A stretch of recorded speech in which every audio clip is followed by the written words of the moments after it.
ইংরেজি বর্ষের নতুন বছরে সকলকে অনেক শুভেচ্ছা ও অভিনন্দন জানিয়ে শুরু করব আজকের ভিডিওটা। আশা করি সকলে ভালোই আছেন।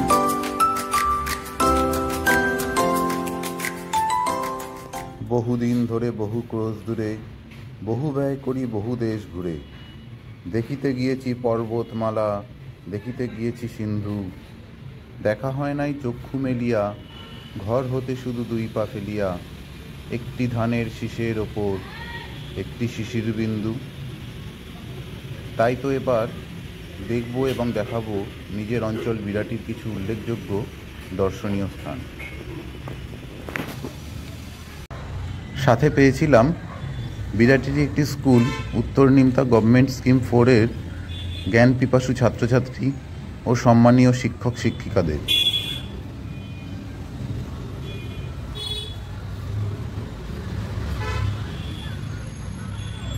বাদিকে স্কুলের প্রধান শিক্ষিকা শ্রীমতী দোলন মুখার্জি ও ডান দিকে সহশিক্ষিকা শ্রীমতী অনন্যা দাস।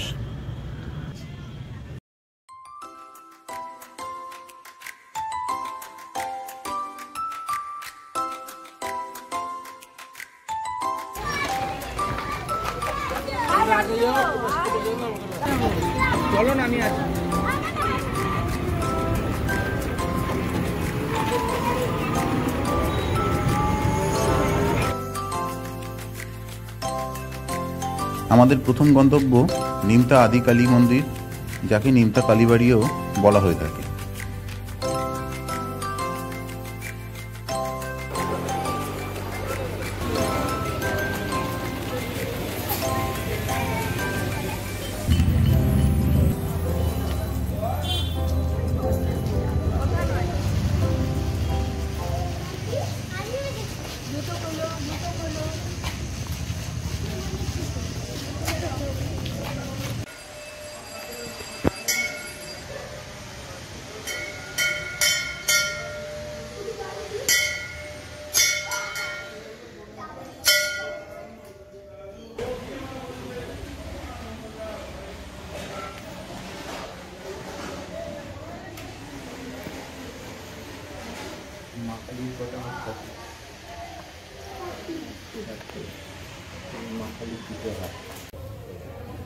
সবাই ভালো করে বসে দেবে, সবাই সোজা ভালো করে বসো।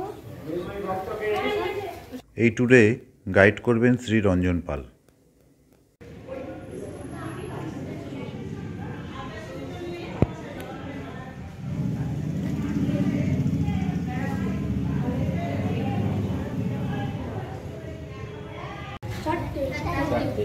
আমাদের এখানকার মা কালী আর মা কালী শিবের ওপরে, মহাদেব শিব যখন শুয়ে থাকেন তার উপরে যে পাটা দেন সেটা হচ্ছে বাপা। আর এইখানে এই যে ইয়ে আছে, মূর্তি আছে, সেখানে শিবের ওপরে ডান পা দেওয়া।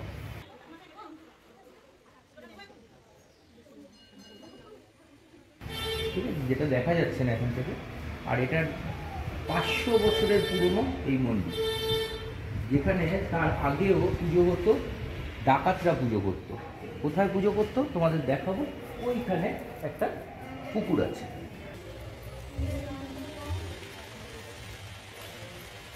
সেই পুকুর মঠ পুকুর, সেই মঠ পুকুরের ওখানে ডাকাতরা পুজো করতো।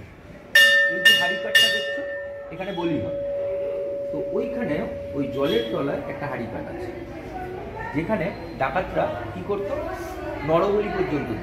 নরবলি মানে মানুষকেও ওখানে বলি দেওয়া হতো, যেটা পরবর্তীতে বন্ধ হয়ে গেছে। আমরা এরপরে একটা জমিদার বাড়ি দেখাবো। কি জমিদার বাড়ি? সাবর্ণ রায়চৌধুরী। ওনারা কি করেছিলেন, ওই জমিদার বাড়ি, ওই জমিদাররা কি করেছিলেন, এই মন্দিরটা তৈরি করেন এবং ওখান থেকে 3টে পাথর পেয়েছিলেন। 3টে পাথরের মধ্যে 2টো পাথর সামনে আছে আর একটা পাথর দিয়ে মা কালীর মূর্তি তৈরি হয়েছিল। মূর্তি তৈরি হয়েছিল, এই এখানকার ইতিহাস। আর ওই সামনের পাথর দুটো এখনও রয়েছে, কিন্তু হাড়িকাঠটা ওখান থেকে আর আনা হয়নি। ওখানে 3টে শিলা পাওয়া গেছিলো ওই জলের তলাটায়, ওখান থেকে হাড়িকাঠটা আনা হয়নি, 3টে শিলা আনা হয়েছিল। 3টে শিলার একটা শিলা দিয়ে মূর্তি এবং 2টো শিলা দিয়ে ওই সামনে দাঁড় করানো রয়েছে, খোদাই করে তৈরি। কিন্তু সেটা আমরা ভাস্কর্য তো মূর্তিটা খোদাই করে তৈরি হয়েছে মানে ভাস্কর্য। চলো এবার এইখানে দেখি বাবা একটু একটু, হ্যাঁ তোরা গোল করে দাও। ওই শিলা, এই দুটো শিলা এখানে লাগানো রয়েছে। আর এই আর এই একটা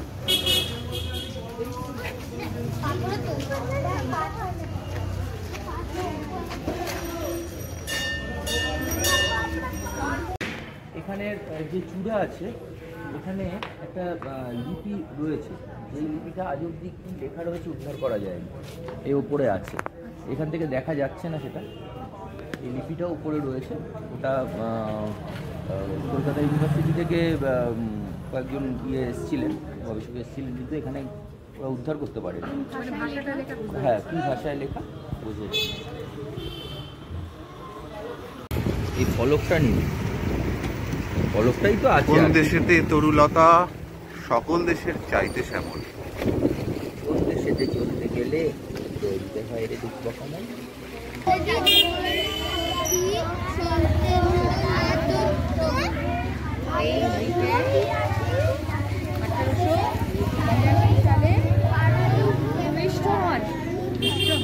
ভূমিষ্ঠ হন মানে জন্মগ্রহণ করেন 1882 সালে 12ই ফেব্রুয়ারি। হ্যাঁ, কবির জন্মশতবর্ষে পৌরসভা থেকে এখানে এইটা স্থাপন করেছেন। কবি সত্যেন্দ্রনাথ দত্ত ছন্দের কবি। ইয়েস, চিৎকার দেন, বলো দেখি শুনি।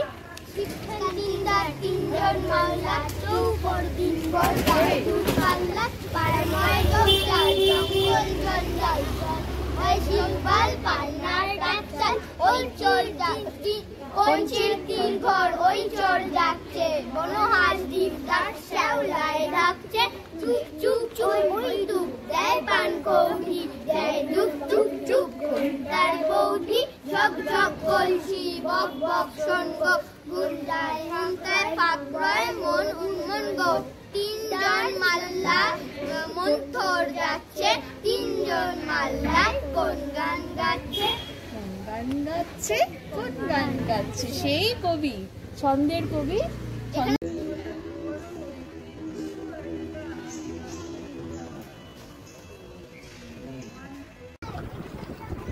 কবির আত্মীয় পরিজন বা বাড়ি কিছুই এখন আর এখানে নেই বলে আমরা এগিয়ে যাব আমাদের পরের গন্তব্য আনন্দ বুদ্ধ বিহারে।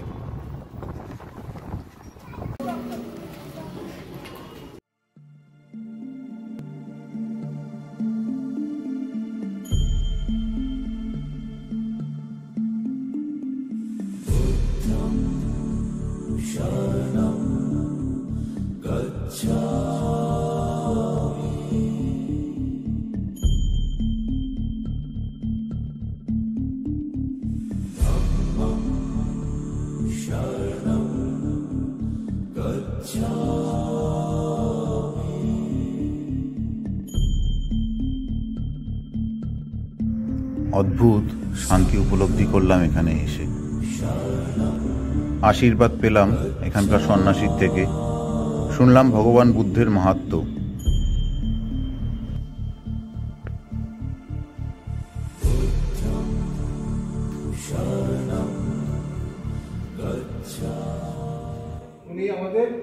উনি এখানে রয়েছেন, উনি তোমাদের কিছু বলবেন। কোন জায়গা থেকে আসছেন? এটা মহানগর থেকে এসছেন। তোমরা সবাই ভালো আছো তো? আচ্ছা, গুড মর্নিং। বিষয়তে তোমাদেরকে অনেক প্রীতি এবং শুভেচ্ছা জানাচ্ছি। আমরা বলি শিক্ষক জাতি মেরুদণ্ড, তাই তো? শিক্ষা ছাড়া কোনো জাতি জীবনে কি করতে পারে না, উন্নতি সাধন করতে পারবে। কেমন? মূলস্থিতি আমাদের যে গৌতম বুদ্ধ, তিনি কি একজন মহাপুরুষ, এবং তিনি সর্ব জীবের কল্যাণ কামনা করে থাকেন, মঙ্গল কামনা করে থাকেন। সব জীবের প্রতি কি ভালোবাসা, আন্তরিকতা, কি দয়ালু, তাই না? এরকম একজন কি মহা গৌতম বুদ্ধ। কেমন? ওনার নাম কি? গৌতম বুদ্ধ। যিনি তার কি, উনি একজন রাজার সন্তান। কেমন? আমরা তার রাজার সন্তান না, উনি হচ্ছে একজন রাজার সন্তান। উনি ওনার বাবার ধন সম্পদ লিখে ধন সম্পত্তি কোনো কিছু কি ছিল না, অভাব ছিল না, কেমন? তো সেই জন্য উনি কি বলেছিল, ওনার সংসার জীবনটাকে তুমি মানে কি দুঃখময় হিসেবে তিনি কি করেছে, বিবেচনা করেছে। এই যে তোমাদের ছাত্ররা তোমাদের শিক্ষকরা, হ্যাঁ, শিক্ষকদের কি করতে হবে, সম্মান, শক্তির সম্মান শ্রদ্ধা করতে হবে, হ্যাঁ, তাদের কথাগুলো মেনে চলতে হবে, কেমন? এবং ভালো মতন জীবন যাপন করতে হবে, কেমন? এই এপিসোডের শেষ গন্তব্য সর্বধর্ম মিশন।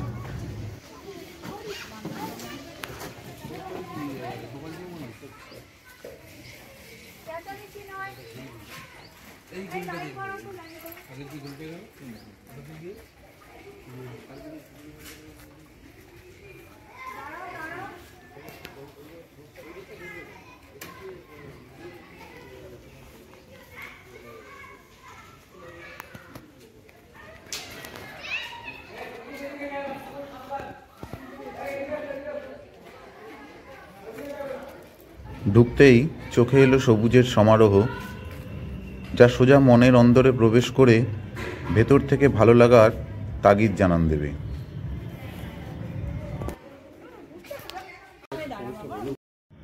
এখানকার সভাপতি শ্রী আশিস চক্রবর্তী ও প্রধান শিক্ষিকার মধ্যে কিছু শিক্ষামূলক আদান প্রদানের আমরাও সমৃদ্ধ হলাম। আমি বলি সবাইকে, উচ্চ মাধ্যমিক বা মাধ্যমিকে যারা পড়ায় তাদের খাটনি কম, এই যে বয়সটা, এই যে একদম এটার মাটি যেরকম করবেন আপনারা সেরকম ভাবে মানুষ হবে, আমরা বুঝি। সবচেয়ে কঠিন প্রাইমারি সেকশনটা, একদম মানে কঠিন থেকে কঠিনতম। আমাদের যখন 2.5 বছর 3 বছরের বাচ্চাগুলো, ফুটফুটে বাচ্চাগুলো আসে কিচ্ছু জানে, কিন্তু সেইখানে এরা মানে মায়ের মতো স্নেহ দিয়ে তাদেরকে এই পড়ার মধ্যে ঢুকিয়ে পড়ছে। তা এইটা একটা দারুণ ব্যাপার। ডান্সিং, সিঙ্গিং এগুলো করানো হয়, আর হাতের কাজ করানো হয়, প্রচুর মানে ক্রাফট করানো হয়, তারপরে ওদের ভ্যালু অফ এডুকেশন পড়ানো হয়, ফিজিক্যাল ডেভেলপ, এছাড়া তো পঠনীয় পাঠ্যবস্তু আমাদের আছে, সেগুলোর বাইরে আমরা এগুলো করাই। গানটা আছে, বাণী পাঠ আছে, হ্যাঁ, রেগুলার এগুলো আছে। এছাড়াও হচ্ছে আমাদের ফিজিক্যাল ডেভেলপমেন্টের মধ্যে পিটি, প্যারেড, যে আমাদের সিলেবাসে যা আছে সেগুলো, যোগাসন, যোগব্যায়াম, মেডিটেশন এগুলো হয়। এছাড়াও আমরা রিসেন্ট রেখেছি মার্শাল আর্ট, মানে 1 বছর হচ্ছে ক্যারাটে, যেটা ওটা বাচ্চারা মানে সেলফ ডিফেন্সের জন্য মানে আমরা সবসময় চাই আনন্দ করে শিখুক, শিশুরা আনন্দ করে, মানে চাপিয়ে দেওয়ার ব্যাপার না, ওরা আনন্দ করে শিখুক। জীবনে কি হবে সেটা তো আমরা এই মুহূর্তে বলতে পারি না, এই মুহূর্তে কেউই বলতে পারি না। যেটা বলছিলেন মাটির ডেলা, ওরা যেভাবে ওদের করা হবে সেভাবেই করবে। এখন আমাদের যখন 9 বছর, 5 থেকে 9 বছরের যে বাচ্চারা, ওদের হচ্ছে ওভারঅল গ্রোথের দিকে আমরা তাকাই, মানে 5 যে সেন্স অর্গান, এই 5 সেন্স অর্গানকে জাগানোই আমাদের একমাত্র উদ্দেশ্য। একদম স্পর্শ করে দেখুক। আমরা যেমন নেচার ওয়াকেও নিয়ে যাই বাচ্চাদের, একদম প্রকৃতির মধ্যে ফেলে দিলাম, ওরা স্মেল নিচ্ছে, চোখ দিয়ে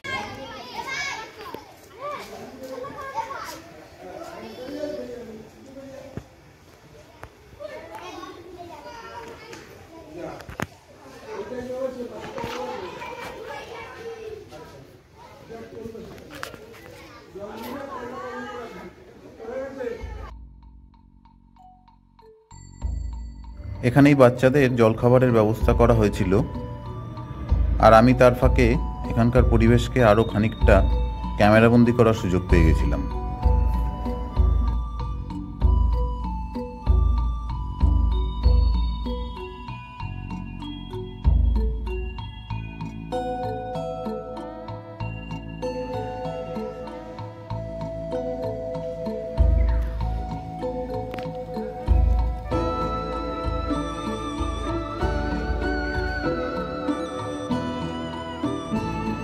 ভিডিওটা কেমন লাগছে কমেন্টে জানাবেন।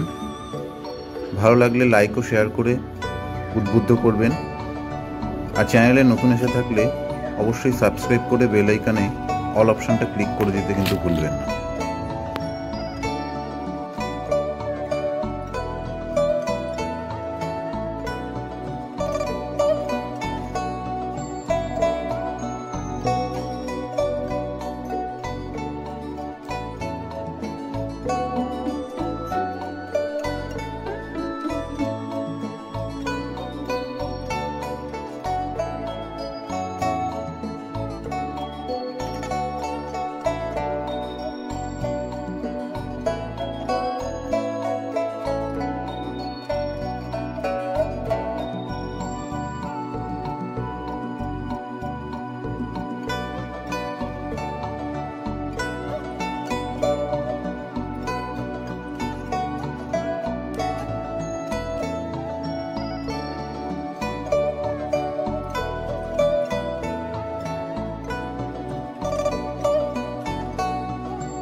বিরাটি স্টোরির ফাইনাল এপিসোডে থাকবে গৌরীপুর কালী মন্দির, নবাদর্শ, গোপালজিউ মন্দির, শ্রী অরবিন্দ আশ্রম ও সাবর্ণ রায়চৌধুরী জমিদার বাড়ির ইতিহাস।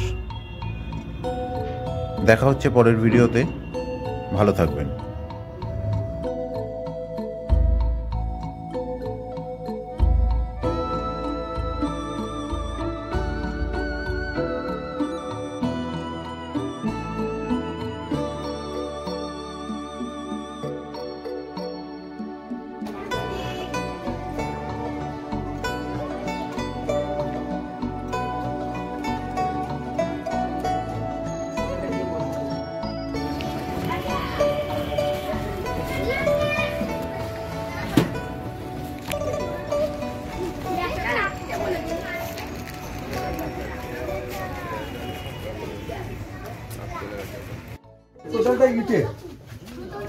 টোটালটাই ইটে দিয়ে করা বোর্ড।